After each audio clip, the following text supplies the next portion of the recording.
My name is Iris Singer. I'm a psychoanalytic psychotherapist. I'm also an Israeli who spent all my life involved in the history and the conflict of Israelis and Palestinians. In 1959, as a young Jewish socialist, I joined a kibbutz in Israel. I soon became painfully aware that Ben-Gurion's promise of a state for all its people was not working. I witnessed the conflict being played out through violence and counter-violence. Even then, I was interested in what drove some people to violence, while others chose non-violence. Years later, in 2008, I was introduced to Combatants for Peace, a Palestinian and Israeli group of former mortal enemies.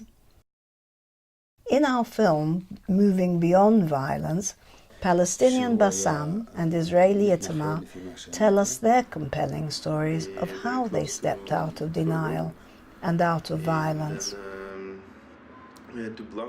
And I invited Dr. Jessica Benjamin, a relational psychoanalyst, to accompany their stories with her insightful psychopolitical ideas.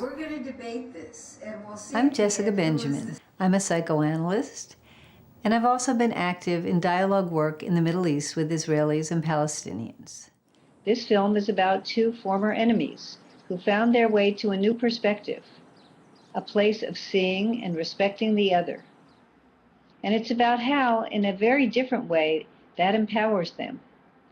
In the film, I will refer to that position as the third, a space of dialogue beyond those simple oppositions we tend to get stuck in. Sometimes I call it the moral third, because it's based on the idea of a lawful world in which what we believe and what we do coincide. We believe in a world in which there is respect for each human being, in which suffering is acknowledged and not ignored and denied. But how do we actually uphold those beliefs? Bring them into a situation where there's terrible conflict and trauma. This film tells the stories of two men, Bassam and Itamar, who found a way to step out of victimhood and embody those beliefs in an active way. The Beyond Violence team, meanwhile, developed the concept of the ethical mindset. But what is an ethical mindset? Ethical mindsets prioritize hospitality and care as essential behaviors for well-being and survival. Examples are John Bowlby's secure attachment, centuries-old African Ubuntu, and certain religious and political ideologies and practices.